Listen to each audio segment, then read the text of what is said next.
Man, it's that old thing, perseverance, consistency, hard work. My goal is to put the same work into, my businesses, my family that I put into football. And I've been running with that mantra since I got married back in '97. That if I'm going to have a successful marriage, I got to, the same hard work and same consistency and discipline I had on the football field, I got to put in my marriage and with my kids and with my businesses and all that. So it teaches you a lot, man. How to deal with your fellow man and not look at his color, but look at what he can do for the overall good of what you're trying to accomplish. So sports to me in general is just an incredible deal when you talk about football specifically because of the closeness of guys. I just believe it's an amazing sport.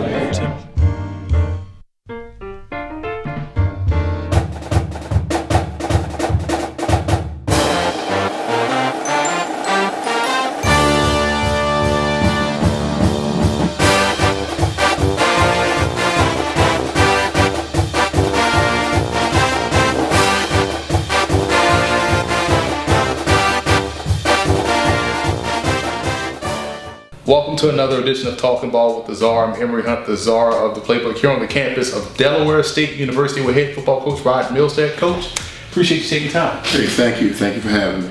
I think it's safe to say that giving back is very important to you because you played at Lackey High School in Maryland, then you went off to Delaware State, and now you went to start your coaching career. You went back to Lackey High School, coached there for a long time, and then now you're coaching here at Delaware State. So was that how you set it up, and how important is giving back, so to speak, to what gave you so much? Well, Lackey High School is where I started my football career.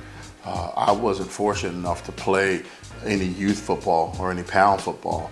And so when I got to high school, I was eager to play and wasn't very good in the beginning. As a matter of fact, I was terrible. The coach would, my freshman year, I was on JV, and the coach would call a timeout the last 15 seconds of every game. And he'd call me and a couple other guys, and we'd go in and they kneel down and we'd win the football game. And on the bus ride, the guys would be high-fiving and talking about all the things they did. And I really didn't have much to discuss because I only went in for a couple plays. I didn't like that. And so I was very fortunate to go to a football camp after my freshman year, which gave me the opportunity to get better. And what I did was I watched the guys in front of me. And so when it was my turn, I wouldn't make the mistake. So I learned how to be a student of the game early so I could get better. And I needed to get better in a hurry. So I would get 15 mental reps before it was my physical turn to get up there and perform in front of the coaches. And I've taken that same aspect to my college and high school coaching career.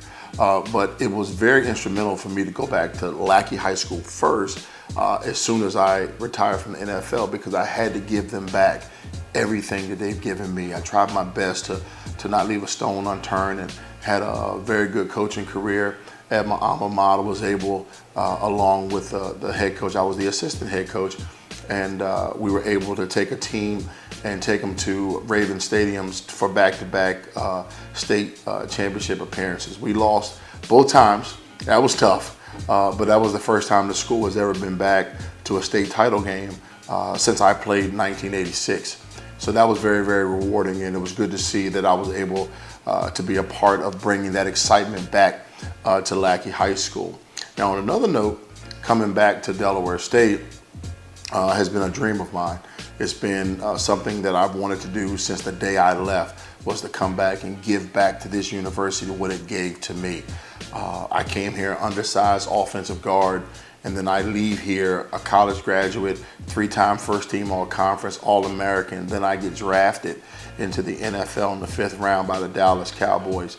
That's a lot that Delaware State has offered Rod Milstead. And if I stay here for the next 20 years, I couldn't repay them, because it's the gift that keeps on giving. Every job that I've had since I've retired in 2000 has always asked me, do you have a college degree? And Delaware State always stepped up and said, there it is. That's his college degree. Even this job here coming back, a requirement to be a head coach at a Division I university is that you must have a college degree, and it's still giving. So no matter how hard I try to give back and complete that task here at Delaware State, it's going to take a lifetime, and I'm excited for the opportunity to come back. We always hear coaches talk about building a program, but no one really understands or knows what that looks like. It's just here, building a program, but what does that actually mean, and where you are year one in that process? The first thing I can say when building a football program, this is actually my second time attempting to build a program. I did one at La Plata High School when I was the head coach there 3 years ago with a team that hadn't had a winning record in 20 years and hadn't won a homecoming in 17 years. It was very difficult when you have a program that's been stagnant that long and has been okay being mediocre, meaning everything we do, we got a certain pattern on and the way we think and the way we move and the way we practice and the way we do everything with the organization. And the first thing you do is you come in and you assess the whole program. And that's what I did here at Delaware State. I came and I've been watching from afar and assessing, making personal assessments. But then when I got here, February 1st, I sat down and kind of went through everything to see where the program was. I set the vision probably the second day. And the vision here at Delaware State is to build a football program formula that is fundamentally instructionally sound, that will facilitate immediate results on the field, in the classroom, and in our community. Starting with that vision, you have to immediately change the mindset, start the work on the mindset, getting our kids thinking like a champion, practicing like a champion, walking like a champion, pulling our pants up. The small things means everything. Not wearing do-rags in public. Turn your hat around. How you greet people, looking them in the eyes, shaking their hands. A lot of things had to be adjusted. The first thing I did is I made all the players stand up, pull their pants up, and sit upright in a meeting. I'm quite sure they didn't like that. And so when you do the small things, then the big things start to add up. So that was the first thing. The second thing was I had to reach out to our alumni, introduce myself, which most of them knew me anyway, and get them on board into the vision on how I needed them, not only with their resources, but with their talents to also be a part of this. Get them back involved in our program. And the third factor was getting the university, along with the current student body and the administration, to buy into the vision of our program. The one thing that I promised that it wouldn't be overnight. That was a promise I made. It wasn't going to be overnight. It wasn't going to be instantaneous. It was going to take some time. In order for things to be good, you've got to go through something. If you took a cake and you just threw everything in a bowl and stuck it in the oven, you wouldn't get the cake that you needed, okay? If you take a cake and you got all the ingredients in there and you taste test it and you say, you know what, I think I got the batter correct now. It's gonna take some time. And then you stick it in the oven. And it has to be the right temperature. It has to take time to cook. And once it takes time to cook, you stick a toothpick in. If it comes out moist, you leave it back in for a little longer until the toothpick comes out clean. And when it comes out clean, you know your cake is done. We're at the point right now, we're still mixing our ingredients in our bowl with our football program. It's going to take some time. Right now, we don't have the flavor that we're looking for. But we're continuing to add different spices in there and different sugars in there to try to get our program sweet enough so we can put it in the oven and get it right. So we got some work to do, but this cake is going to take a long time before it's ready for the oven. You were a stellar offensive lineman here at Delaware State, played a long time in the NFL. And I found it interesting that you never missed a practice or a game while you were here. Shows toughness. And I think a lot of people nowadays, I see it from a running back's perspective, that people devalue our position and your position, that anybody can play it. But can you give us a little insight on what it takes to be an offensive lineman and what you look for at the position? An offensive lineman, these days, in the way we have the spread offenses, you got to be an athlete. A good athlete. Those are the ones that you're seeing getting drafted early in the NFL draft. I mean, you're 6'6" and you're 305. So you don't look like the typical offensive lineman, say 10 years ago that was 6'6", that was 330, 340. You need guys that can move, guys that can run. You need guys that are not afraid to be in a fight, okay? Because every play, you're hitting somebody who didn't do anything to you. Okay, so it's a little bit different. You know, I classify our offensive linemen. I tell them every day, you guys are bodyguards. Okay, and what you're doing, you're like the Secret Service. You're protecting the quarterback, who is like the president. Okay, and no one can get to the president but through you. Okay, so how fast are you willing to move your feet to protect the president? That's how it works. Okay, in terms of the running back, sometimes you got the vice president who happen to be the running back. Okay, he needs to get to a certain location at a certain time. We got to move people out of the way so that the lane can open up so he can run. But these guys that we're recruiting now are going to be big, but they're going to be strong. But I don't want fat guys, okay? And that was something that played well in my career, is that I think at the height of my career towards the tail end, I was only 305, 6'3", 305. I thought that was too much weight for me.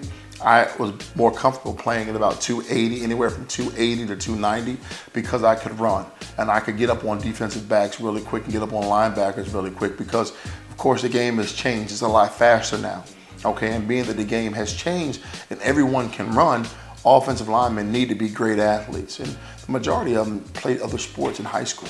Like I played basketball and I ran track. The majority of offensive linemen, they play baseball, they play basketball, they wrestle. They've done other things, so they know muscle memory, where you got to get your hands, your feet, and your head all to be on the same sheet of music, because you know the guy in front of you has one mission, that's to get to your running back or get to your quarterback. I enjoyed the game of playing offensive line. I wouldn't have it no other way. And I tell everybody, if you want to be a great offensive lineman, then you got to be willing to get hit. And you got to be willing to hit somebody that didn't do anything to you. I want to hurt, and that was my game plan. I want to hurt every guy that I played, okay? But I only wanted them to hurt long enough until the game was over. I didn't want them to be injured. There's a difference. I want you to feel me, okay? The bumps and bruises, and man, at the end of the game, like when that Milstead was something. You know, he's one of the best linemen I played against. But I didn't want to see you get injured where you were taken off and you couldn't play the sport anymore. So that's another thing about it, because our game is very, very violent. You know, they got that new rule, the targeting rule. Well, offensive linemen target every play. We come off the ball with our heads. Heads going first, heads, hand, feet. That's why it's taught. That's how it is. So you got to get used to that. And concussions, I don't know how many I've had, okay? They didn't count back in my day, you know. So now I don't know how many I had. I just pray the Lord that I got all my senses, and we'll continue to go. But offensive line play is extremely important to any football team. Without a great offensive line, you're not moving the football, and that's in the air or in the ground. What I admired about you guys, because every other position, I like to call them stuff stirrers. You know what I mean? Mm-hmm. You know, running backs chip at the linebackers. Everybody, receivers are notorious as well as defensive backs. But you guys never panic. You guys are always calm. How important is that mentality to be able to play at a high level along the offensive line? The biggest thing is you got 5 of us, and all 5 need to be on the same sheet of music. Okay, offensive line have hand signals. We have secret verbiage that we use to call out different things, where if we're calling out a double team, we may call it a deuce, or we may call it a 2, or we may call it a punch. Depends on what our verbiage is that we know. It's a lingo that the offensive line knows, but we know that this is what we're going to do on this particular play. We like to fight. You know, it's more of a choreographed situation where 5 guys are doing the exact same thing, and they know where each one's responsibility is. So if my responsibility is to double and then chip up to the linebacker, the other 4 guys know Milstead got him, we're good. Okay, let me take care of my job. And if all 5 guys are taking care of their job, then we're going to be successful. It breaks down when one of them doesn't do their job. That's where the breakdown comes. But you know, like I know you're a running back, you couldn't run that 1 ounce or 1 step if it wasn't for the line doing their job. In typical offensive line fashion, you guys tend to think things through. And one thing I know about the staff, you did a great job of accumulating a lot of guys with a lot of experience. You know, head coaching experience. You know, Coach James is a part of the team's the head coach down at Virginia Union. When you put together this staff of yours, how important was it to find guys to have that experience, and why is that key for building a program? Well, the first thing is that the majority of the staff was hired on 3 things. Either I know you and we've coached together, I know you but we've never coached together, but I know what type of guy you are, what type of coach you are, or I know someone who knows you and you came highly recommended by somebody that I trust wholeheartedly, okay? And each individual on this staff got here by those 3 bullet points. Coach James, I didn't know Coach James, okay? Someone introduced me to Coach James before I got this job. And he and I had, he called me in times that I would say that I was concerned if I was gonna get the job or not. And for some reason, he would pick the phone up and make that phone call, and it cheered me up. He was actually the first person that told me that, hey, you're gonna get this job, just be patient. And I can't say I believed him in the beginning, okay? But he was somebody that I felt that would be a good addition, and not only to our football team, but to me as well, because he's already walked down the road that I'm currently walking on, and he could be somebody that could advise me on certain decisions that I may have to make. My offensive coordinator is Eric Day. Eric Day was the offensive coordinator here back in 04, 05, and 06. Okay, Eric comes with a plethora of experience, but he took a sabbatical. And when he took a sabbatical, he got out of coaching, but he didn't get out of football. Eric was working for DV Sport, which almost every football team in the country uses their video products. And because of that, he was very privy to being with a lot of the offensive coordinators from some of the best universities throughout the country, picking their brains on certain things on they would do, don'ts, wills, and won'ts. And so that was a big part of getting our program started, because he's been around other programs that got started and had to rebuild and reboot the same way we did as well. Coach Missick came from the CFL. He came highly recommended by somebody that I trust. Coach Greenlee and I played together here. And so he was my teammate. He was kind of like my mentor, because I was scared my first start, and he was the center and I was the left guard. He's like, Milstead, you could do it. And we built a great friendship there. I know what type of coach he is. I know how hard he works. And so it was a no-brainer to bring another Dell State alum back. Coach Greenwood was on the previous staff. Okay, he and I had previous conversations, and he came. It's funny, I left in '91 and he came in '91. So we never played together, but I've known of Coach Greenwood and the job he's done and where he's been under being a GA out in Kansas and things like that. So I know that he comes with a plethora of knowledge as well. Coach Taylor came, it's kind of funny, he crossed paths with Coach Greenwood here at Delaware State. He's a Delaware State alum as well. So I wanted to get some of the old and some of the new together. Coach Braxton is on his 12th year here at Delaware State. He's had 5 different stints here, but I know his heart is at Delaware State. He got his master's from Delaware State. He and I coached together. It's kind of crazy. I was the offensive line coach in 2004 here at Delaware State, and he was the defensive line coach here. So we butted heads out there on the field with our, I know what type of competitor he is, but when all the smoke clears, he is an offensive line coach, although I have him coaching tight ends. Coach Vitale is a special hire. He's the offensive line coach, but I wanted somebody who wasn't afraid of me. Okay, somebody who was willing to learn, somebody who understood that the offensive line is my baby.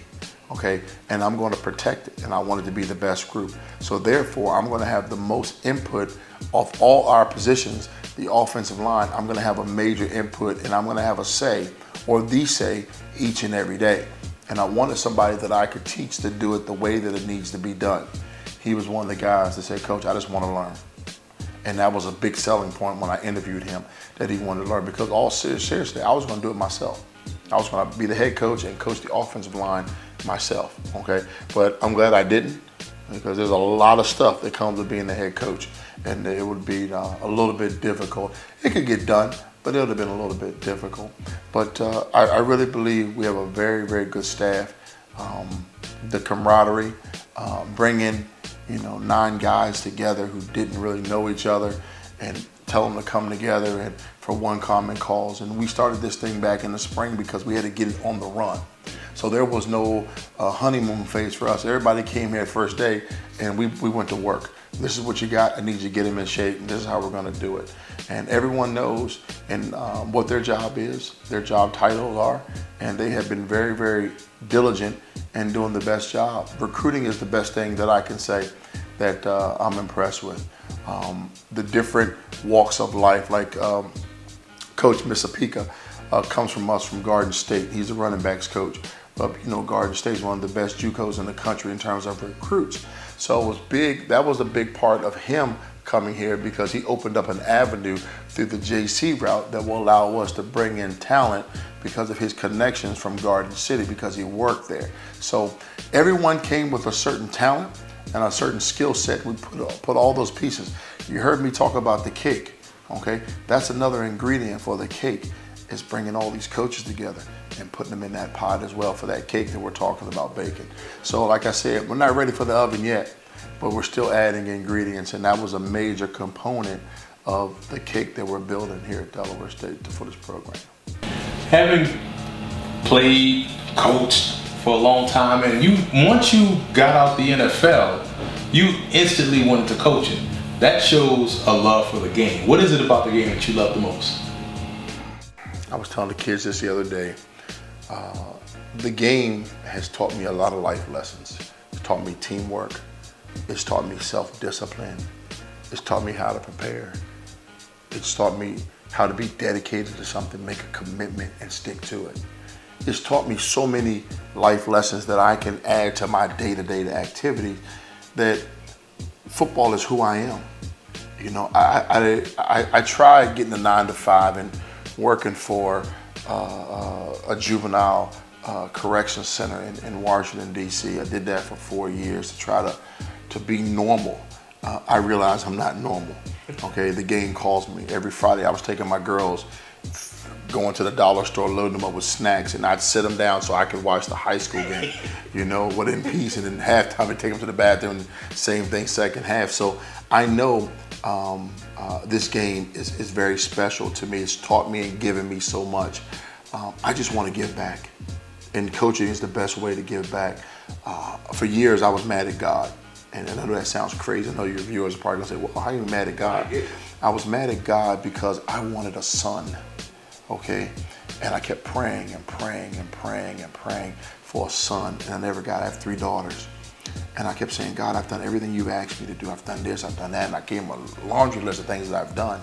And one day it hit me. He said, hey, dummy, open up your eyes. What you keep asking me for, I gave it to you years ago. If you open your eyes, you would see it. And I was at practice one day and I realized, man, I apologize. You've given me sons ever since 2000 when I retired and started coaching. Every young man has been like a son to me. You know, and sometimes I had to be a father to the fatherless. I had to be a mentor. I had to be a cousin. I had to be an uncle. I had to be a grandfather. Whatever role I needed to play that God put me in, I had to be. I made a promise to God years ago. To God, if you allow me to get to that promised land, that NFL, I would always give back. And a lot of people think that you got to give back with money. That's not my case. Money comes and goes. I want to give back through the game of football and the coaching. I want to be what God wants me to be. I don't write speeches. It's whatever he tells me, it comes out. When I talk to the team before a game, I don't know what I'm going to say. I just say, God, give me the words. You take the wheel. Every day after practice, he takes it. Whatever he puts in my heart and comes out of my mouth, that's a direct link from me, from him to me. Okay? So football is just a tool that allows me to continue God's will of being that role model, to being that positive black man that people can see, and not one that's been negative and all these scandals and things like that. I just want to do his will and be a role model for our young men so they can say, hey, when I grow up, I want to be like him. And I want to invite more guys into coaching, more players into coaching, get them involved now as a student of the game so that they can see the vision that will help our program. And then who knows, when they graduate, it may be an opportunity, either GA here or GA some other place, and prepare you for a lifetime of staying in the game. The hardest part about hanging up the helmet is the camaraderie. It wasn't the NFL paycheck, it was the camaraderie, it was that locker room. I still have that with my coaching staff. We laugh, we joke, we prank, we talk about football, we go into our own separate locker room, but it's still that camaraderie that I still have. And that's the thing that most people miss once they hang up the helmet. They don't have anybody to go ahead and shoot shop with. They don't have anybody that they know they're going to be with every Saturday night or every Saturday afternoon. I know who I'm going to be with every single day. I'm accustomed to that. I'm used to that. And that's what I love. This game, I can never repay it. I know people are talking about concussions and all those things. If I had a son right now, would I let him play football? Unequivocally, yes, I would. I would let him play. With the new designs of the helmets and the things, the precautions that they're doing with the rugby tackling and all those things, the game is much safer now than when I played. I look at my helmets over there and I realize those helmets are nowhere near what we got now, okay? I'm very, very thankful and blessed that I was able to play the game at the highest level, not having the equipment that they have today. So football is the avenue, okay, to reaching so many others that I can help in this world. And I think I'm going to try my best to be a coach until the good Lord calls me home. We remember a time when we talked about this before we started doing the interview, like you only saw like 3 or 4 games on television, national television, and now everyone is on television. You know, I'm doing the game with you guys playing this weekend, but I said all that to say this: the world has gotten smaller. Yes. The country's gotten smaller.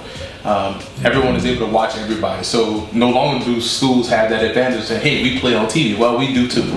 So why would a student athlete choose Delaware State?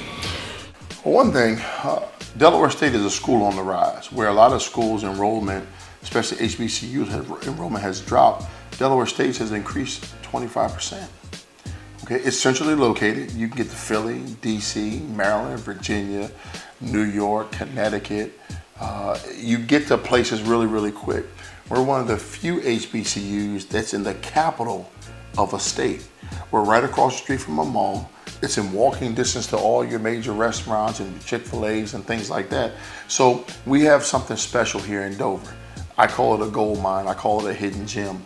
I think academically, we rank just like with any other school. You know, we're constantly building new buildings. We have a new dorm that's being built right now. Our new administration believes in our student body, believes in our faculty, and they definitely believe and they're supporting our athletics. We have so many new pieces of the puzzle that just got here at Delaware State, meaning a new president, a provost, a CFO, an athletic director, a head football coach, a men's head basketball coach, a women's head basketball coach. All of these hires have just happened within the last 8 months. So you come to Delaware State with something new, revived, new ideas, and it gives you an opportunity to put your own spin on it. You come to a program like ours that's getting off the ground, and guess what? You can tell your kids one day, hey, I was there when I was a part of the turnaround. I was a part of something great. When I got to Delaware State, they had won the MEAC in 85, didn't win in 86. 87, we won it again. I was here, 87, 88, 89. So I was saying to myself, hey, they won the 85. That was one time, the first time ever. I want to make sure my class, we win more than one. We ended up winning 87, 88, 89, and 91. So it gives you an opportunity to be a part of tradition. It gives you an opportunity to be a part of something great. And you come with a staff who's looking for new talent. So you get to come in right away. Not a staff that's been here 10 years, that's set in their ways. You get a staff that's been here 1 year, okay? And they're looking for guys to come in and to impress. So you come in with a clean slate, you get an opportunity to get a great education, a great football experience, and then one day you'll come back and you'll be a great alumni as well. So like I said, Delaware State is a hidden gem. It's centrally located within a 6-hour radius, and that's our recruiting thing. We want to recruit 6-hour radius from our university. And the reason why is we want to make sure that on Saturdays our stands are packed. Okay, we want more home games. Next year we got 7 home games. Very, very pleased with that. And the following year we got 6. So we're going to cut down on some of those money games, okay? And we're going to build it the way it should be built. The money will come once we fill the stands up. Don't get me wrong, I'm not mad at teams for going to play them, but we're not at that level yet on our program. We're trying to build a program. I can't take the chance of guys getting dejected early and then having to rebuild every single year, starting off 0-2, 0-3, and things like that, because we're playing teams that we're not equally matched as they are at this point in their program's career. So we're going to do things a little bit differently, and the new generation will be a part of that change. Well, I have to be straight up. You're my favorite Delaware State player, but you know who's the second favorite Delaware State player?